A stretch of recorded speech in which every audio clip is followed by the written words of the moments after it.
I'm jumping in the middle, so, you know.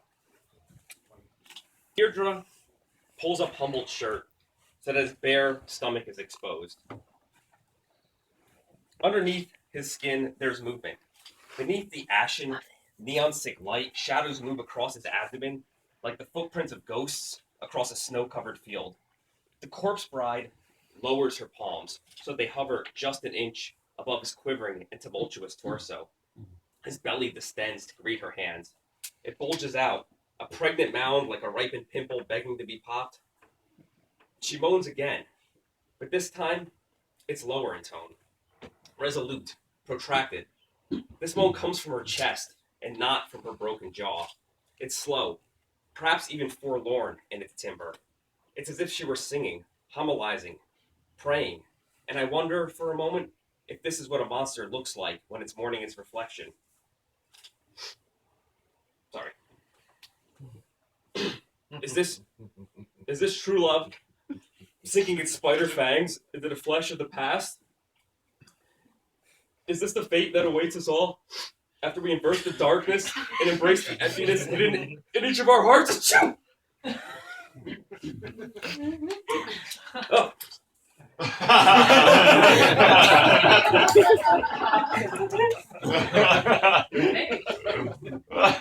Is my eyeball hanging out? Yeah, a little bit. But you know what? Is it? It's hardly noticeable. You should just keep going. Just keep going? Just keep This is so embarrassing. Sorry. Her moans escalate, intensify, until they sound like a police siren's howl. And then, when her decayed body could produce not a decibel more, she throws her hands up in the air like a reveler at the apex of frenzy, and Humboldt's belly explodes open. It was like he swallowed a landmine. Buckets of intestines spray out across the kitchen with geyser-like profusion. Guts and blood and chunks of torn flesh splatter against the cabinets like paint from the tip of an abstract artist's brush. Liquefied carrion hits the ceiling, covers the lights, which now bathe the room in red. And then, from the cistern of Humboldt's ruptured abdomen, the bugs Deirdre vomited into his mouth reemerge. They spill over the edge of the wound like basalt from the earth and crawl out in all directions. I'm repulsed. I want to run away, but my legs don't have the strength. Cross sees me looking away and climbs up the side of my leg. Over the forest of fungus he travels. Across the rope bridge of my exposed tendons, kayaking past the rolling waves of my melting skin until he sits on my shoulder like a pirate's parrot. I look at him.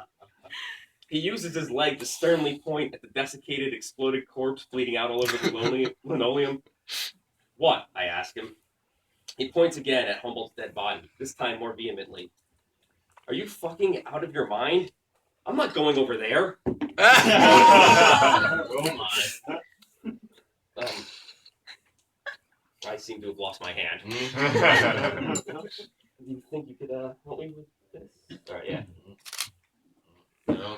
Oh. All right. Maybe you can hold the book? All right, cool. Okay.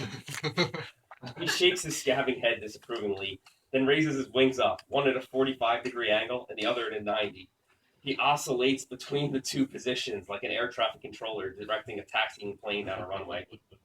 And I feel a tickle on the back of my knees. I turn around, and the back of my legs are covered in roaches.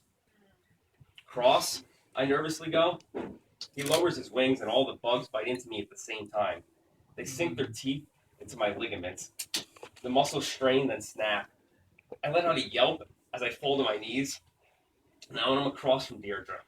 Like the mummy of Humboldt's bride, I too am genuflecting in front of the old man's carcass. His body serves as the altar. Excuse me. Woo! Okay. Sorry. Cross runs down my chest and joins the other bugs on the edge of Humboldt's busted belly.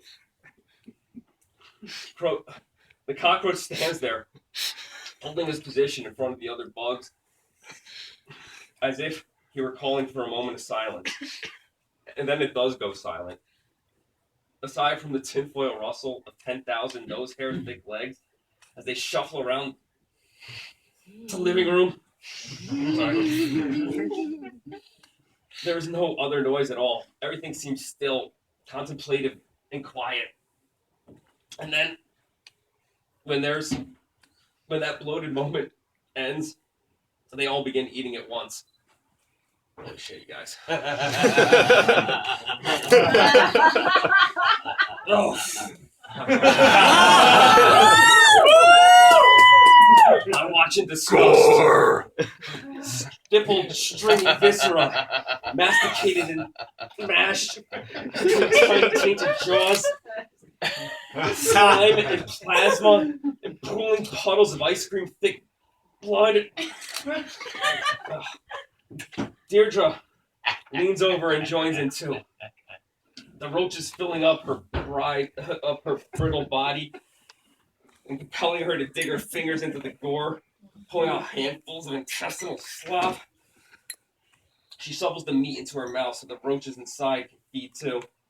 They pass the food down from the ones in her face to the ones in her toes.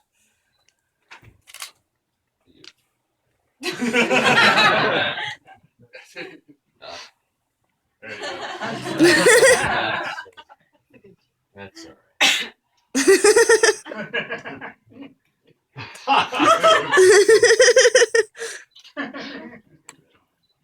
Thank you. On my hands and knees, I crawl. On my stomach, I slither like the mold in my bathroom. I creep over. I tumble I position myself just above his bloody stomach hole. I give Cross one last look. We solemnly nod to each other, and then I begin feasting too.